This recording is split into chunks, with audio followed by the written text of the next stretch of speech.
Uncle Tian! We're here to chat with you! Oh?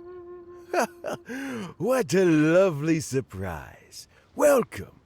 Hoishin, why don't you go downstairs and get the shopkeeper to make us a fresh pot of tea?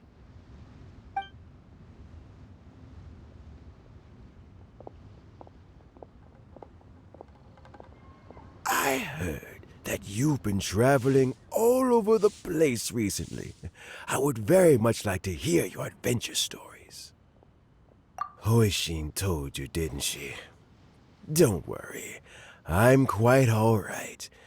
It's just the years gradually catching up with me. As I grow older, I'm starting to find that with many things, though the mind is willing, the flesh is weak. Especially recently, I've noticed a rather drastic drop in my energy levels. I am still very much in good standing as the Tianshu today. Nevertheless, I wish to pass on the position before my mental acuity begins to decline beyond redemption. How difficult is it to transfer the Tianshu position? Oh, well, you see, the Tianshu is a rather unique position among the Liyue Qixing. Historically speaking, the Tianshu rarely appears in public. We stay behind the scenes, planning and giving advice, so a public selection process would not be suitable. We also want to keep any prospective Tianshu candidates free from influence by outside forces, so we tend to be as discreet as possible in their assessment and appointment. For these reasons, the incumbent Tianshu typically recommends their candidate of choice, and this is then approved by the other Qixing members. So in other words, you pick someone, and then Lady Keqing, Lady Ningguang, and the other Qixing appoint them? Correct. Unfortunately, due to my health, I won't be able to assess every candidate myself. Not to despair, however, because I found someone exceptionally capable to act on my behalf as assessment officer. In fact, I believe you recently became acquainted with her yourself. Oh? Who is it? I'm heartbroken. I thought it might take you a little longer than this to forget all about me. It's Yelan! Jackpot. Uncle Tian here asked me to assess 3 candidates for him. Fancy joining me? You'll be among the first to get to know the next Tianshu. Might be a good opportunity for you. What do you think? Paimon thinks so too. It can't be a bad thing to be on good terms with a new Qixing, right? Alright then. Though, I gotta say, Uncle Tian, you say you're into behind-the-scenes planning? My work's of the covert variety too. Don't you think I might make a good Tianshu? Huh? Yelan, you want to be the next Tianshu? I'm not opposed to the idea, but I suspect Ningguang wouldn't let you go very easily after how long you've been working together. So, how about this? If your investigation reveals that none of the other candidates are qualified for the position, I'll recommend you for the job. Deal. Well, you guys take your time. Everything's all set for the assessments to go ahead. Meet me on the first floor when you're ready. Until then, have a pleasant conversation. Oh, and no need to pay for your tea. As the new owner of this fine establishment, this runs on the house.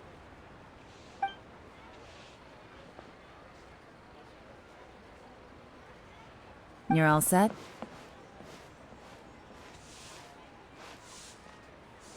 Uncle Tian seems really worn down.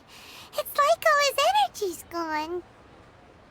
Yeah, it may sound harsh, but Uncle Tian is past his prime. He's not cut out for this anymore. So he's recommended 3 candidates. Their names are Qianwei, Mingbo, and Zhi. Qianwei is a wealthy entrepreneur. Mingbo works at the Liyue Ministry of Civil Affairs, and Zhi is focused on study and travel. Try to keep all that in mind. Of course, it doesn't really matter if you forget, since we'll be assessing them at Yuehai Pavilion in a short while. Qianwei, Mingbo, Zhi. Paimon should be able to remember their names, but what does the assessment involve exactly? Let's leave that until we get to Yuehai Pavilion. All right. Heads in the game, people. The stakes don't get much higher than a change in the Qixing. We can't afford to miss anything, no matter how small. Got it. We'll keep our eyes wide open.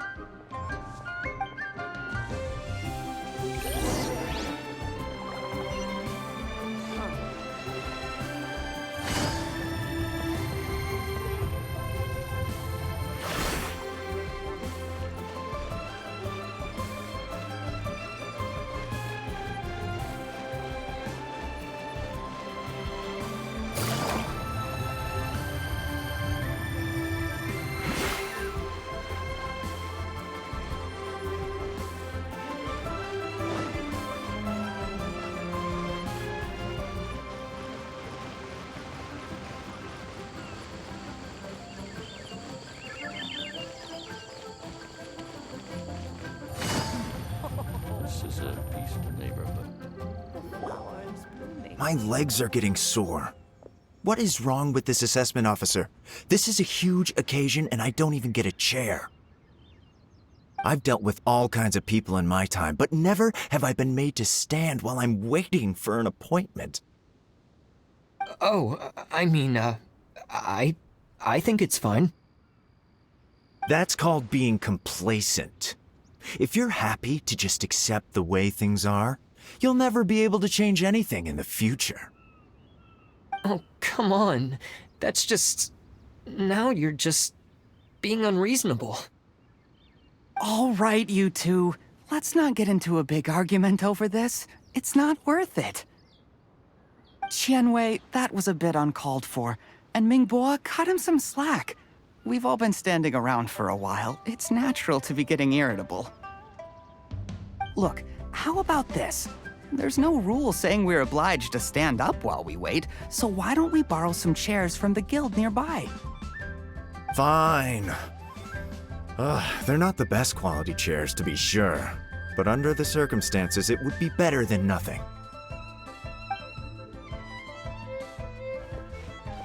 It looks like all 3 candidates have arrived. We'll meet them formally soon. Before that, let me run you through the assessment process. I've split it into 2 stages: current affairs and planning, and face-to-face interview. In the first stage, candidates are required to submit a manifesto for Liyue's development. In the second stage, we will ask them some questions in person. Writing a manifesto takes time, so I informed them of this requirement in advance. These are the reports they submitted. Wow. One of them is really thick. It's also worth mentioning a stipulation I gave them. Whoever is appointed as the new Tianshu will be expected to implement their plan as put forward in their manifesto. Failing the occurrence of some cataclysmic event, they will not be permitted to change their plan. Therefore, these 3 piles of documents in front of us represent where each candidate stands on key policy issues. There's still some time. Have a skim through, get a first impression of what each person's proposing. I'll be waiting off to the side. Just let me know when you're done.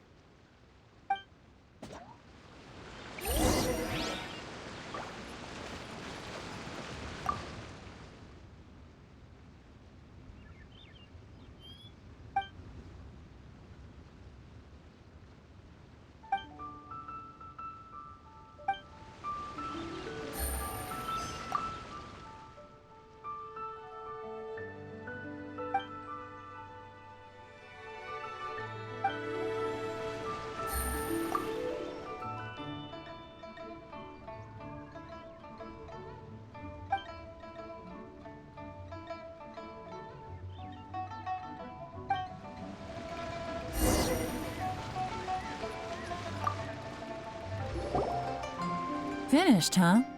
What did you think? Everyone took it very seriously. Of course they did. They have the chance to be picked as the new Tianshu, so you can bet they're putting their best foot forward. And keep in mind, whoever gets in has to execute their plan as written. Nobody wants to have any regrets. That's for me to know and you to find out. We can talk more after the interviews. We'll see the candidates now. Let's do one at a time. Start with Chenwei. Yes, ma'am.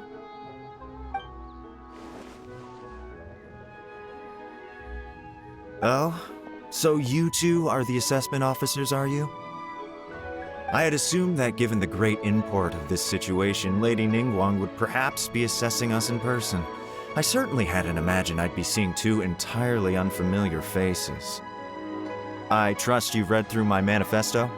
I'd be more than happy to clarify any details you found difficult to grasp. It was written with an expert audience in mind, after all. Mind your tone, mister. Relax. It wasn't intended as a personal slight against anyone in particular. I was simply stating a fact. Cloud Retainer? You know this Adeptus? Oh, yes, I remember now. You must be the traveler that people are constantly talking about. With your sterling reputation, you must have a respectable level of erudition. Perhaps you will be able to understand the concepts I have put forward. Although I shouldn't get my hopes up. Oh, is it my turn?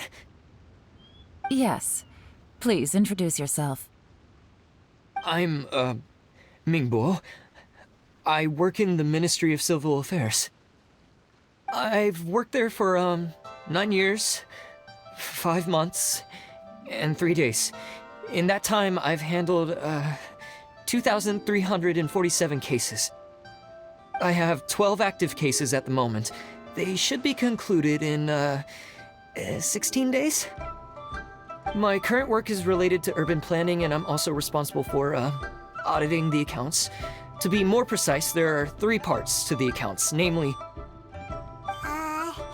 Is it just Paimon, or is he not very good at public speaking? You know what? Let's leave the self-introduction there and move on to some questions. Oh, okay. Sorry.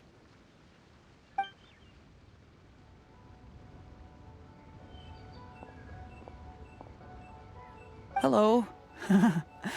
Not gonna lie, I'm feeling a little nervous. What would you like to know? You're here to assess me, so ask away and I'll answer your questions to the best of my ability. Your manifesto is very wide in its scope, but you don't seem to be personally involved in many of the specific fields. How can you be sure that you have the ability to put your plan into action? Very fair question. I completely understand where you're coming from. But I'm confident in my plan. I've visited many different places, talked to lots of people with far more expertise than myself, and my manifesto is the conclusion of these efforts. Of course, 2 different problems can be interconnected in very complicated ways, and you might reach 2 very contradictory conclusions depending on which one you're focusing on. What I've tried to do is strike a balance. In other words, present an optimal solution to all the problems as a whole.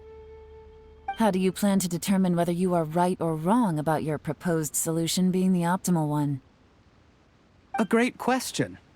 Well, I'd start by having my colleagues and the secretaries of the Yuehai Pavilion evaluate any proposals before implementation. Post-implementation, it would all come down to the results. If it turned out that my judgment was to blame for poor results, I would take responsibility. Nice answer. All right, next question. He seems like a great guy. Everything he said was thoughtful and logical, and he was just a pleasure to listen to. Here's my take on what we just learned. As you saw, Chenwei is highly knowledgeable. He proposes many excellent ideas in his manifesto which effectively target the big issues. But he is very proud and incredibly stubborn. He doesn't care much about other people's feelings. Mingboa's plan is more thorough and more measured. You can tell he's meticulous in his work, very detail-oriented. But he and Shenwei are otherwise polar opposites. Mingboa is not very articulate and comes across as very timid in conversation. Perfect summary! Paimon couldn't agree more! You're good at this, Yuan. Last but not least, Jur-E. His manifesto is full of pertinent details, his methodology is sound, and his proposals cover a broad range of fields, which is quite a rare feat.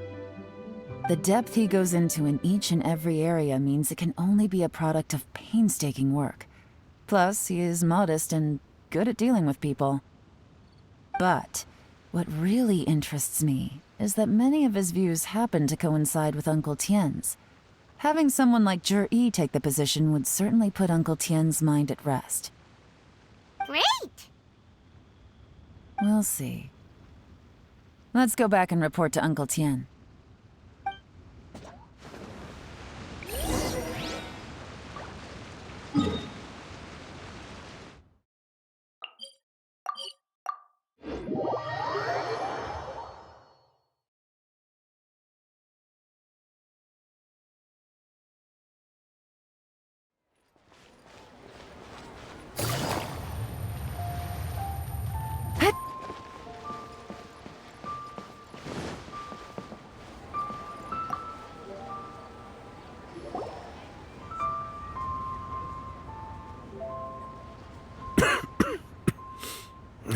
I see.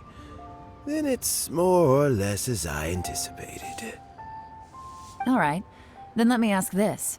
The ideas in Jur-E's manifesto are very similar to your own. Is there any particular reason behind this? Oh, I didn't want to say anything when I gave you the list of candidates, for fear of affecting your judgment. But I can tell you now. Those 3 candidates have all studied under me in the past. It's only natural that they share some similarities with me. But Shenwei went on to focus on his business, and Mingbo has always been occupied with his work at the Ministry of Civil Affairs.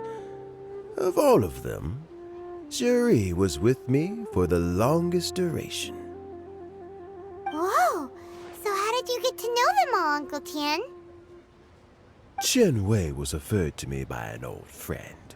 Mingbo came to my attention in the course of my work.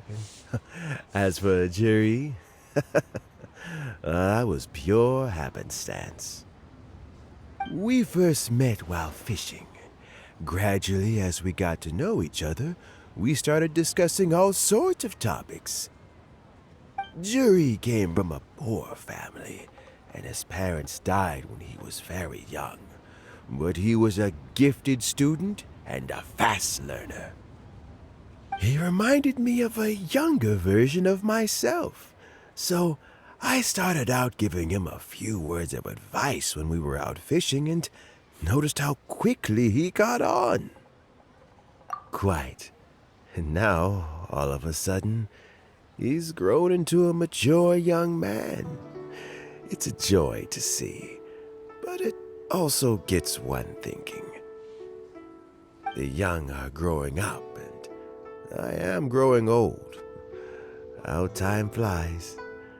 No one can escape the cycle of life. I don't know, Uncle Tien. You still seem in pretty good shape to me.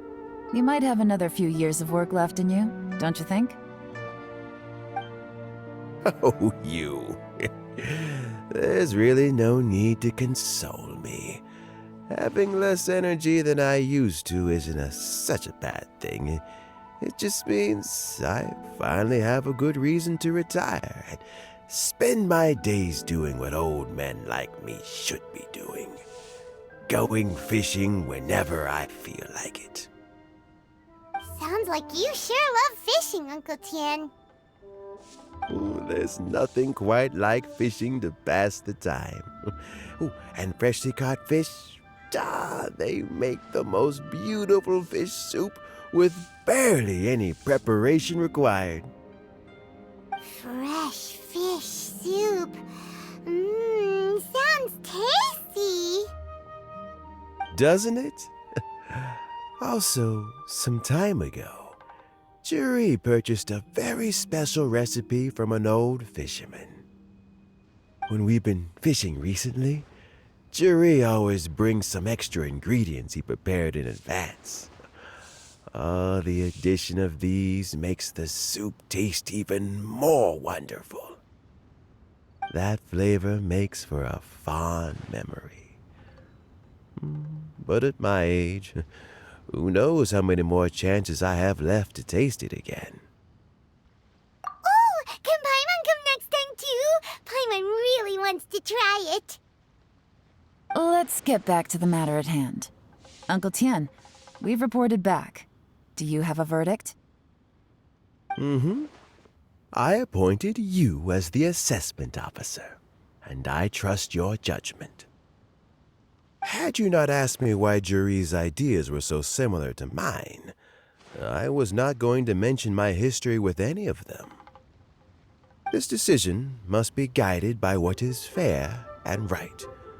Please disregard all other considerations and make your final decision only after a thorough review of each candidate's talents and capabilities. Remember, you must be thorough. Understood. Come on, let's go talk somewhere else. Bye-bye, Uncle Tian. Look after yourself.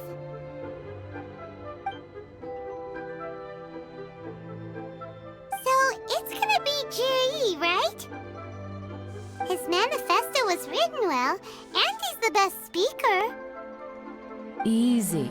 Let's not rush. There's no time limit for this assessment. Huh? So, are you gonna give them more tests or something? No, nothing like that. The assessment itself is complete. But let me give you a word of advice. Things are not always as they appear. The biggest no-no in intelligence work is to only get information from the person of interest themselves. The truth is almost always hidden beneath many layers of deception. You have to get information through many different channels. For example, Wenyuan, Shanghua. Yes? Lady Yelan, what are your orders? Ugh! Who are they? Where did they come from? Did they scare you? These two are Wenyuan and Shanghua. They work for me. As my trusted assistants, they are always standing guard nearby. They also perform various assignments as required. Shanghua is a business expert who gets his information by trading. Wenyuan relies on word of mouth.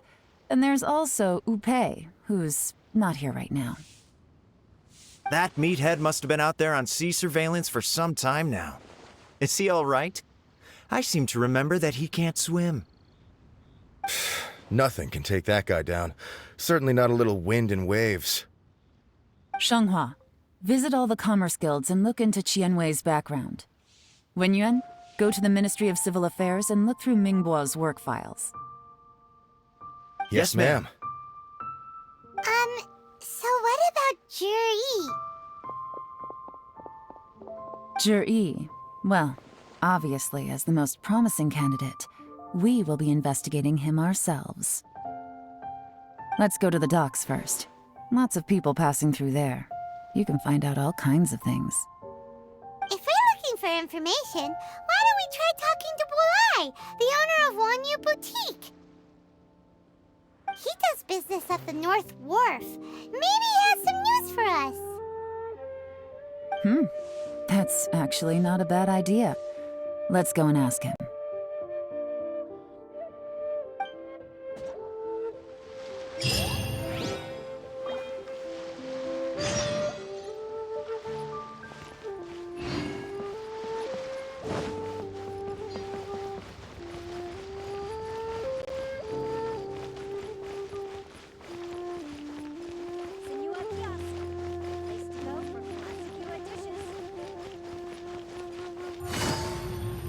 Huh?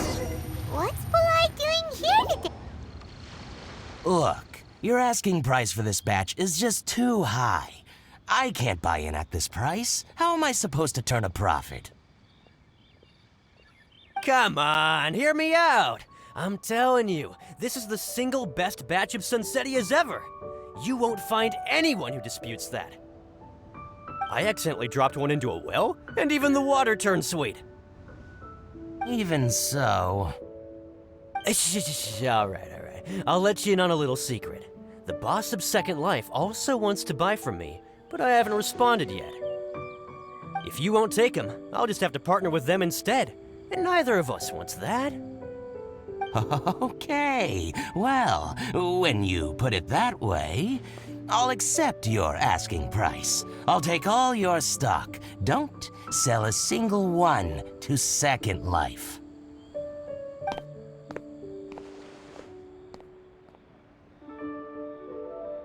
Oh, what are you doing here? And to be clear, these Sunsettias are mine. I got to them first. Don't get any ideas. Actually, we want to ask you about a guy called Juri. Have you heard of him before? Juri? Yes, he's quite well known. I've heard a story about him. They say he was born into poverty. His parents died when he was young, and he was treated cruelly by the local community.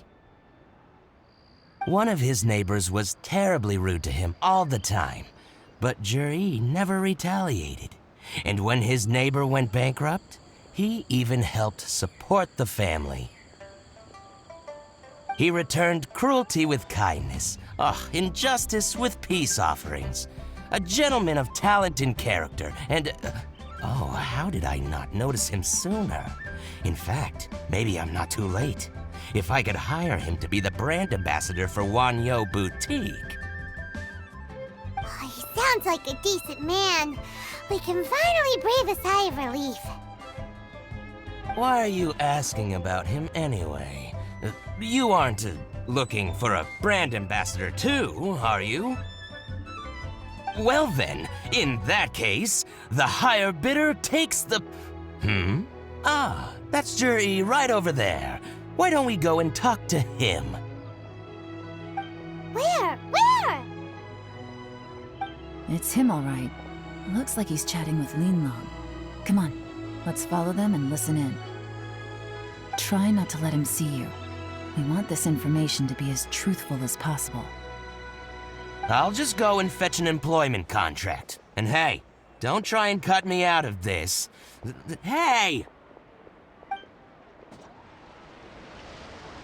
I understand. Let's walk and talk.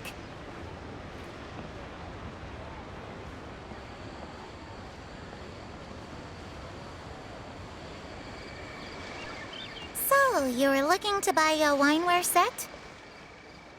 Oh, now I can see that you're a connoisseur, so I won't bother trying to con you. I trust you understand our shop quite well?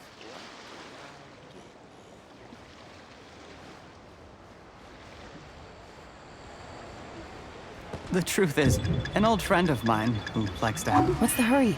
Don't get too close, or he'll see you.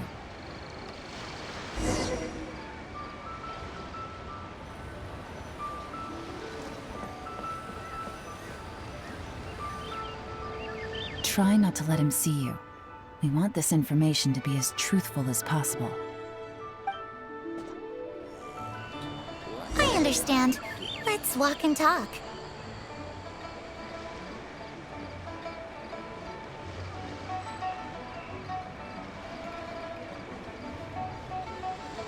So, you were looking to buy a wineware set?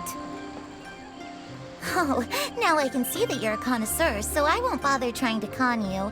I trust you understand our shop quite well?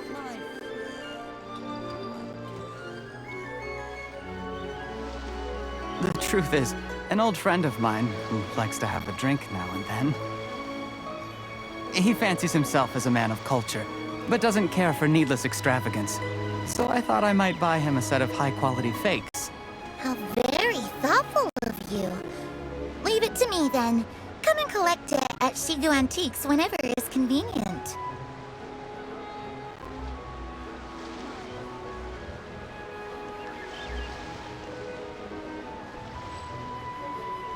Thank you very much, Miss Linlong.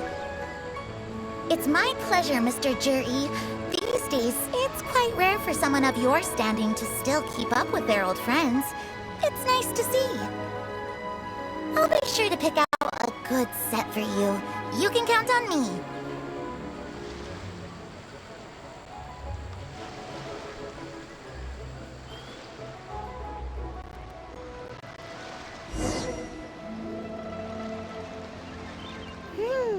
Juri seems to get along really well with everyone. Are you satisfied now, Yelan? Seems like everyone thinks Juri's a great guy. We shouldn't jump to conclusions just yet. Let's go check out the wharf where he usually goes fishing. Do we have to? Wait, you're not just trying to dig up some dirt on Juri because you want to be Tianshu yourself, are you? Maybe I am, maybe I'm not. But hey, if I do become Tianshu, I'll look out for you guys. You'll be able to try all the finest food for free. How does that sound? We will? Well, come on! Off to the South Wharf we go!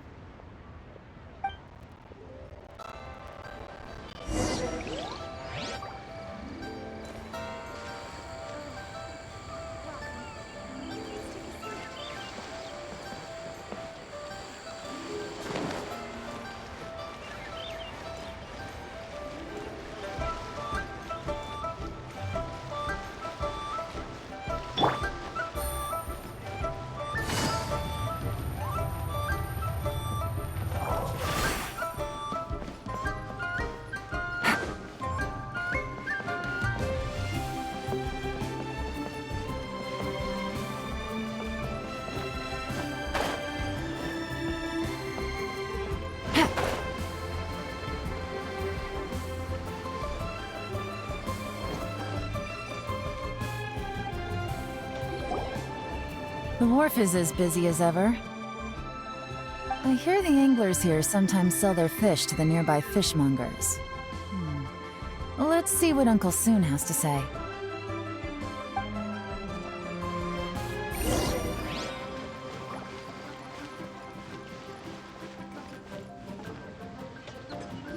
Welcome.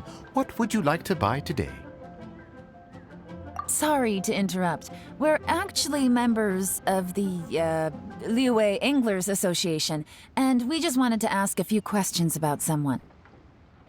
We've heard about this young man called Juri, who's supposed to be a fantastic fisherman. Just wondering if you happen to have heard of him? Whoa! Yelan made up a whole fake identity without batting an eyelid! Ah, yes, Juri. He's been making quite a name for himself recently. I've got some friends who travel all over the place, and they tell me everywhere they go they meet someone who's heard of him. Apparently, he had a rather tough time growing up. Had to work several jobs alongside his studies to make ends meet. How does that saying go? What doesn't kill you makes you stronger. Well, if there's anything to that logic, he's sure to be phenomenally successful one day. Yeah, we think so too! But I'm afraid your Anglers Association might be in for a disappointment. Oh? Why's that? He's good at a lot of things, but fishing isn't one of them. He fishes at the wharf and sells what he catches to me on occasion. His catches are always mediocre. Not terrible, but equally nothing to write home about. If you're looking to recruit some new members, though, I do know a few top anglers I could put you in touch with. That sounds fantastic. I've got a couple of other things to attend to right now, though, so why don't I come back some other time and we can chat over a drink? Sure thing. See you. Everywhere they go, they meet someone who's heard of him. Come on, let's keep asking around.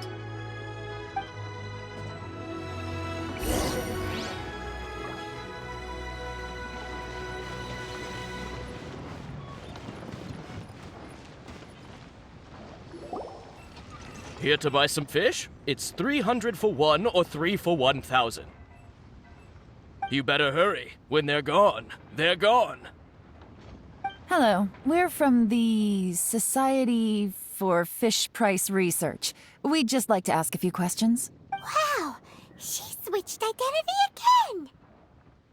Society for Fish Price Research?